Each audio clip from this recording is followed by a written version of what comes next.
രാത്രിയിൽ നയനയെ കൊല്ലാനായിട്ട് ഒരാളെ ഏർപ്പാടാണ് കേട്ടോ അബി. അങ്ങനെ അബിയോട് പറയാണ്, ഇത്രയും കാലം അവൾക്കെതിരെ ചെയ്ത എല്ലാ കാര്യങ്ങളും ഫ്ലോപ്പായിട്ടുണ്ട്, പക്ഷേ ഇത് മാത്രം അങ്ങനെ ഞങ്ങൾ സമ്മതിക്കില്ല. ഇത് എങ്ങാണ് ഫ്ലോപ്പായി പോയാൽ താൻ ജീവിതകാലം മുഴുവനും അകത്തായിരിക്കും. പിന്നെ എൻ്റെ പേര് പറഞ്ഞേക്കുകയും ചെയ്യരുത് എന്ന് കണ്ട് പറയുമ്പം അയാൾ പറയണേ, ഇല്ല സാർ, ഇതുവരെ ഞങ്ങൾ ചെയ്ത ജോലികളൊന്നും തന്നെ മിസ്സായിട്ടില്ല. അത് മാത്രമല്ല, ഞങ്ങൾ എന്ത് ജോലി ചെയ്താലും കൃത്യമായിട്ട് ചെയ്യുകയും ചെയ്യും. ഒരിക്കലും ഞങ്ങൾക്ക് ക്യാഷ് നാളെ ഞങ്ങൾ ഒറ്റില്ല എന്നൊക്കെ അയാൾ പറയുന്നുണ്ട്. അപ്പോഴേക്കും അബി പറയാണ്, താൻ വിചാരിക്കുന്ന പോലെ അത്ര ഈസി അല്ല അനന്തപുരിൽ കയറുക എന്നുള്ളത്. അപ്പോൾ അയാൾ ചോദിക്കുന്നുണ്ട്, അനന്തപുര തറവാട്ടിലെ പയ്യനാണോ സാറെന്ന് ചോദിക്കുമ്പം അതൊക്കെ തനിക്ക് അറിയേണ്ട കാര്യമില്ലല്ലോ, എന്തായാലും ഞാൻ പറഞ്ഞ കാര്യങ്ങൾ ചെയ്താൽ മതി. അനന്തപുര തറവാട്ടിലെ ഒരു പെൺകുട്ടീനെയാണ് കൊല്ലേണ്ടതെന്ന് പറയുന്നുണ്ട്. എന്നിട്ട് നയനയുടെ ഫോട്ടോ എടുത്ത് കാണിക്കുന്നുണ്ട്. ദാ ഇവളാണ് ആ കുടുംബത്തിലെ ഏറ്റവും വലിയ ദുഷ്ടത്തി. ഇവളെ കൊന്നാൽ മാത്രമേ ആ കുടുംബത്തിന് സമാധാനം കിട്ടുള്ളൂ എന്നൊക്കെ അബി പറയാണ്. അപ്പം അയാൾ ചോദിക്കുന്നുണ്ട്, എന്താ സാർ, എന്താ കാര്യം ചോദിക്കുമ്പോൾ ഞാൻ പറഞ്ഞല്ലോ, കാര്യമൊന്നും താൻ അറിയണ്ട, തനിക്ക് പറ്റൂലെന്ന് പറ, അല്ലെങ്കിൽ വേറെ ആളെ നോക്കാം. അയ്യോ വേണ്ട സാർ, കൊട്ടേഷനൊക്കെ നമ്മൾ ഒരിക്കലും വിട്ട് കളിക്കില്ല എന്ന് പറയാണ്. അപ്പം അയാൾ പറയാണ്, 10 ലക്ഷം രൂപ വേണം, ഒരു മർഡർ കേസ് അല്ലേ സാർ, ഇതിൻ്റെ പേരിൽ ആരെങ്കിലും തൂങ്ങിയ ഏതെങ്കിലും കൊച്ചു പിള്ളേരെ പറഞ്ഞ് ജയിലിൽ വിടണം, അതിന് അവർക്ക് കുറച്ച് ക്യാഷ് കൊടുക്കണം, അതിനൊക്കെ വേണ്ടിയിട്ടാന്ന് പറയുമ്പം അബി പറയുന്നുണ്ട്, 10 അല്ല, ഞാൻ എനിക്ക് 15 ലക്ഷം രൂപയും തരും, പക്ഷെങ്കിൽ കാര്യങ്ങൾ കൃത്യമായിട്ട് നടക്കണം. ഇതാ 2 ലക്ഷം രൂപ അഡ്വാൻസ് ഉണ്ടെന്ന് പറഞ്ഞിട്ട് 2 ലക്ഷം രൂപ അയാൾക്ക് കൊടുക്കുന്നുണ്ട്. അപ്പോൾ അയാൾ പറയാണ്, തീർച്ചയായിട്ടും ഞങ്ങൾ എങ്ങനെയെങ്കിലും നടത്തിയിരിക്കും സാറെന്ന് പറയാണ്. എന്നിട്ട് 2 ദിവസം ഞങ്ങൾക്ക് സമയം തരണം, ഒരു സ്കെച്ചും പ്ലാനും ഒക്കെ എടുക്കണം, വീടിൻ്റെ സ്ഥിതിഗതികളൊക്കെ അറിയണം, നയന കിടന്ന മുറിനെ കുറിച്ചും എല്ലാം അറിയണമെന്ന് പറയുമ്പോഴേക്കും താൻ ഒരു സ്കെച്ചും ഒരു പ്ലാനിങ് എടുക്കണമെന്ന് പറഞ്ഞിട്ട് അബി അവൻ്റെ കയ്യിലുള്ള പ്ലാനുകളെല്ലാം എടുത്ത് കൊടുക്കാൻ കേട്ടോ.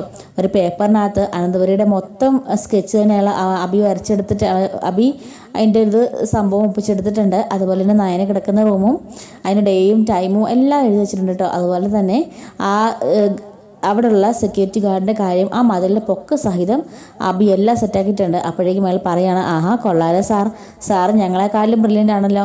അങ്ങനെയാണെന്നുണ്ടെങ്കിൽ ഞാനൊരു കാര്യം പറയാം, ഇന്ന് തന്നെ നമുക്ക് പണി സ്റ്റാർട്ട് ചെയ്തേക്കാന്ന് പറയുമ്പം അബി പറയാണ്, എത്രയും പെട്ടെന്ന് വേണം, ഒരു നിമിഷം മുമ്പേ അവളെ തീർത്ത് കിട്ടിയ അത്രയും എനിക്ക് സമാധാനമാണ് എന്ന് പറയുന്നുണ്ട്. അപ്പോൾ അയാൾ പറയുന്നുണ്ട്, ഒന്നുകൊണ്ട് സാർ പേടിക്കണ്ട, എല്ലാ കാര്യങ്ങളും ഞാൻ ഏറ്റു എന്ന് പറയുന്നുണ്ട്.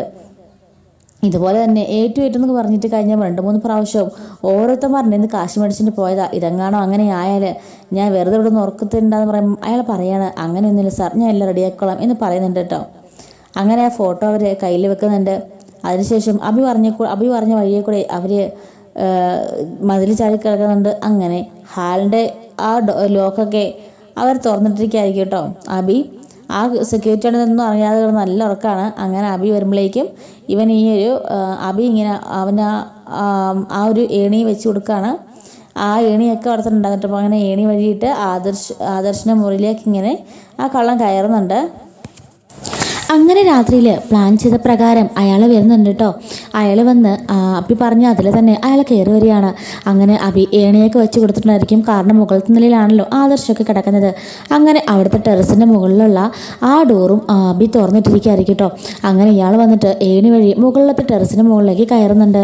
അങ്ങനെ കഥ തുറക്കുമ്പോൾ ആഹാ ഇതിപ്പോൾ ലാഫായല്ലോ, കേരള വഴികളെല്ലാം തന്നെ സെറ്റാണല്ലോ, ഇനിയിപ്പം ആ അബിസാറ് ശരിക്കും ഇവിടുത്തെ അങ്ങനെ തന്നെ ആയിരിക്കും, വലിയ ക്യാഷുള്ള വീട്ടിലെ പയ്യനാണ് ല്ലേ ബോസ് പറഞ്ഞത്. അങ്ങനെയാണെങ്കിൽ ഇയാൾ അനന്തപുരിൽ തന്നെ ആയിരിക്കുമെന്നും ഇയാൾ ഓർക്കുന്നുണ്ട് കേട്ടോ. അങ്ങനെ എന്തായാലും നമുക്ക് നമ്മുടെ കാര്യം നടന്നാൽ മതി എന്നും പറഞ്ഞിട്ട് അയാളിങ്ങനെ അകത്തേക്ക് കയറാണ്. അങ്ങനെ കയറിയിട്ട് അയാളുടെ കയ്യിലുള്ള സ്കെച്ച് വെച്ചിട്ട് എവിടെയാണ് ആ നയനയുടെ മുറി എന്നുള്ളത് കണ്ടുപിടിക്കുന്നുണ്ട് കേട്ടോ. അങ്ങനെ നയനയുടെ മുറി പോയിട്ട് തുറക്കാൻ നോക്കുമ്പോഴത്തേന് അത് ലോക്കായിരിക്കുമല്ലോ. അങ്ങനെയുള്ള ഓർക്കാണ്, ലോക്കാണല്ലോ, ഇപ്പം എന്താ ചെയ്യുക, അകത്തവർ ഉറങ്ങിയോ ഒന്നും അറിയില്ലോ എന്ന് പറഞ്ഞിട്ട് അവൻ ചെവി ഇങ്ങനെ കൂർപ്പിച്ച് വെച്ച് കേൾക്കുകയാണ്. അപ്പോൾ 2 പേരുടെയും കൂർക്കമൊഴി കേൾക്കുന്നുണ്ട്. എന്തായാലും ഉറങ്ങിയെന്ന് പറഞ്ഞിട്ട് ഇവരെയുള്ള പ്രത്യേകമായ ടൂൾസ് എടുത്തിട്ട് പതിയെ ആ കഥ ഇങ്ങനെ തുറക്കാണ്. കഥകൾ തുറന്ന് ചെല്ലുമ്പോഴേക്കും കട്ടയിൽ ഇങ്ങനെ ആദർശം നയനയും കിടപ്പുണ്ട്. എന്തായാലും ഇത് തന്നെ പറ്റിയ അവസരം എങ്ങനെയെങ്കിലും ആൾ തീർത്തിട്ട് പെട്ടെന്ന് പോകാം, ബാക്കിയുള്ള 10-13 ലക്ഷം രൂപയും കൂടെ കിട്ടുമല്ലോ, ലൈവ് സെറ്റിലാക്കാം, ചെറിയ കൊട്ടേഷനൊക്കെ നിർത്തണം എന്നൊക്കെ പറഞ്ഞ് ഇങ്ങനെ ആലോചിച്ചുകൊണ്ടൊക്കെ നിൽക്കുകയാണ്. അപ്പോൾ അവനാണെങ്കിൽ അവൻ്റെ കയ്യിലുള്ള ഒരു കത്തി ഇങ്ങനെ ഊരിയെടുക്കുകയാണ്. എന്നിട്ട് നയനയുടെ നേരെ കൊണ്ടുവന്നിട്ട് നയനയുടെ ദേഹത്തേക്ക് ഇങ്ങനെ ഒറ്റ കുത്താൻ പോകുമ്പോഴേക്കും അവൻ്റെ കയ്യിൽ ഇങ്ങനെ തടഞ്ഞ് പിടിക്കുകയാണ് കേട്ടോ. അത് ആരാണെന്ന് നോക്കുമ്പോൾ നമ്മൾ ഞെട്ടിപ്പോവും. അത് ആദർശായിരുന്നു. അപ്പോഴേക്കും ഇവനും ഞെട്ടിപ്പോവാണ്. കാരണം കട്ടിലിൽ രണ്ടുപേരുടെ കണ്ടാണല്ലോ എന്ന് പറഞ്ഞിട്ട് കട്ടിലിൻ്റെ അപ്പുറത്തോട്ട് നോക്കുമ്പം ആദർശ പുതപ്പ് പൊക്കി കാണിക്കുകയാണ്. അത് വെറും തലയാണ് അടുക്കി വെച്ചിരിക്കുന്നതായിരിക്കും കേട്ടോ. അപ്പോഴേക്കും അവൻ ചോദിക്കുകയാണ്, എന്താടാ നീ ആരടാ, എന്തിനാ ശരിക്കും ഇവിടെ വന്നത്, ഇപ്പം നയനെ ഞാൻ കണ്ടില്ലെങ്കിൽ കൊന്നേനെ, എന്താ നിൻ്റെ ഉദ്ദേശം എന്നൊക്കെ ചോദിക്കുന്നുണ്ട്. അപ്പോഴേക്കും നയനെ ചാടി എണീക്കുകയാണ്. ആരാദർശിട്ട ആരെന്ന് ചോദിക്കുമ്പോൾ ഒന്നുമില്ല, നിന്നെ കൊല്ലാൻ വന്നെന്ന് പറയുമ്പോൾ കൊല്ലാനോ, ആദർശിട്ട് എന്തായി പറഞ്ഞു ചോദിക്കുമ്പോൾ അതെ ഞാനിവിടെ നിൽക്കായിരുന്നു, വന്നപ്പോഴേക്കും ഇവൻ ഇവിടെ നിൻ്റെ കഴുത്തിന് കുത്താൻ വന്ന് നിൽക്കായിരുന്നു, ഞാനൊരു കൈ പിടിച്ചുകൊണ്ട് മാത്രം രക്ഷപ്പെട്ടു എന്ന് പറയുന്നുണ്ട്.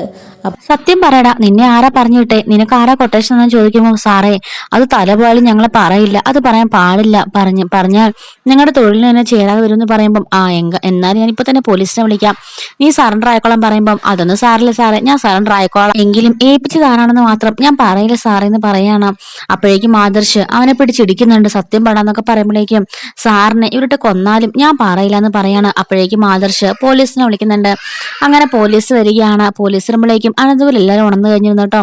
എന്താ കാര്യം എന്നെല്ലാവരും അന്വേഷിക്കുമ്പോഴേക്കും ആദർശ് കാര്യം എല്ലാവരോടും പറയാണ്. അപ്പോഴേക്കും അബി ആണെങ്കിൽ ഒന്നും അറിയാത്ത പോലെ എഴുന്നേറ്റ് വരുന്നുണ്ട് കേട്ടോ.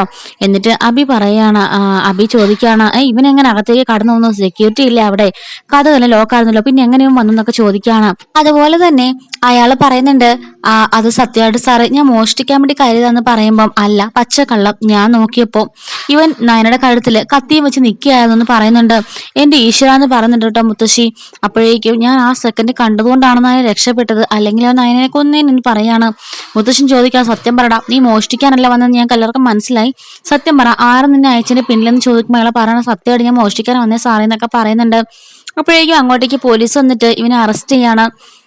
എന്നിട്ട് ആദർശ് പറയാണ്, ഇവനെ എന്ത് ചെയ്തിട്ടുണ്ടല്ലോ സാരമില്ല, ഇവനെ ആരാ പറഞ്ഞു വിട്ടെന്നുള്ള കാര്യം ഞങ്ങൾക്ക് അറിയണമെന്ന് പറയാണ്. അപ്പോഴേക്കും അബി ഒന്ന് പേടിച്ചു പോകുന്നുണ്ടോ, എങ്കിലും ഇതല്ല, ഈ ഐഡിയസ് എല്ലാം ഫ്ലോപ്പായി പോയില്ലെന്ന് ഓർത്ത് അബി ഇങ്ങനെ പേടിച്ചിങ്ങനെ നിൽക്കുകയാണ്. അപ്പൊ ആദർശ് മറ്റുള്ള എല്ലാവരും ചോദിക്കുകയാണ്, നയനെ കൊല്ലാൻ മാത്രം ആർക്കായിരിക്കും ഇത്രമാത്രം ശത്രുത എന്നൊക്കെ ആലോചിക്കുന്നു. അപ്പോഴേക്കും ജലജിക്ക് മനസ്സിലാവുന്നുണ്ട് ഇത് അബിയുടെ പ്ലാനിങ് തന്നെ ആയിരുന്നു. അങ്ങനെ അബിയുടെ മുഖത്തേക്ക് നോക്കുമ്പോൾ അബി ഒന്നും മിണ്ടാതെ കുണിഞ്ഞിങ്ങനെ പേടിച്ച് നിൽക്കുന്ന കാണുമ്പോൾ ജലജയ്ക്ക് കാര്യം മനസ്സിലാവുന്നു കേട്ടോ. എന്നിട്ട് അബി ഓർക്കാണ്, എന്തായാലും അവനെ ഇടിച്ച് പരിപ്പിളക്കിയതിനു ശേഷം അവന്റെ വായിൽ എനിക്ക് ഉത്തരം കിട്ടണം, അതിന് ഞാൻ ഏതെത്തും വരെ പോകുമെന്നൊക്കെ ആദർശ് പറയുന്നുണ്ട്. അപ്പോഴേക്കും മുത്തശ്ശൻ പറയാണ്, ആ സെക്യൂരിറ്റിനെയും കടന്ന് അവൻ എങ്ങനെ ഈ മുറിക്കുള്ളിലെത്തി, നമ്മുടെ ഡോറൊക്കെ എന്ന് പറഞ്ഞാൽ അത്രയ്ക്കും ശക്തിയായിട്ടുള്ള ഡോറുകളാ, ഒരിക്കലും ഒരാൾക്ക് സ്ക്രൂ വെച്ചോ അങ്ങനെ ഒന്നും തന്നെ പൊട്ടിക്കാൻ പറ്റില്ല, പിന്നെ അവൻ എങ്ങനെയായിരിക്കും ഇതൊക്കെ ചെയ്തത് എന്നൊക്കെ ആലോചിക്കുകയാണ്. എതിരെ അവൻ വന്നേ നോക്കാമെന്നൊക്കെ മുത്തശ്ശൻ പറയുന്നുണ്ട്. ആദർശ് പറയണേ, എന്തായാലും നാളെ പോലീസ് വരട്ടെ, അതിനുശേഷം നമുക്ക് കണ്ടുപിടിക്കാം അവൻ ഏത് വഴിയാ വന്നേന്നും അതുപോലെ തന്നെ ആരാണ് അവനെ കൊണ്ട് ചെയ്യിപ്പിച്ചതെന്നൊക്കെ പറയുന്നുണ്ട് കേട്ടോ. അപ്പോഴേക്കും മുത്തശ്ശി പറയാണ്, എങ്കിലും ഒരാളെ കൊല്ലാൻ മാത്രമൊക്കെ എന്ത് വൈരാഗ്യം എന്റെ മോളോട് ആർക്കാ ഉള്ളതെന്നൊക്കെ ചോദിക്കുകയാണ്. അപ്പോഴേക്കും നയനെ പതിയെ ഇങ്ങനെ അബിയെ ഇങ്ങനെ രൂക്ഷമായിട്ട് നോക്കുന്നുണ്ട് കേട്ടോ. അബിയാണെങ്കിൽ തല കുളിച്ച് പേടിച്ച് നിൽക്കുകയാണ്.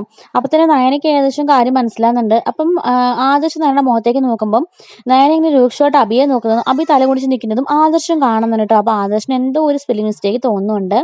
അപ്പൊ ഇതിന്റെ ബാക്കി എന്താണെന്നുള്ളത് നമ്മൾ അടുത്ത വീഡിയോയിൽ ചർച്ച ചെയ്യാം. Thanks for watching.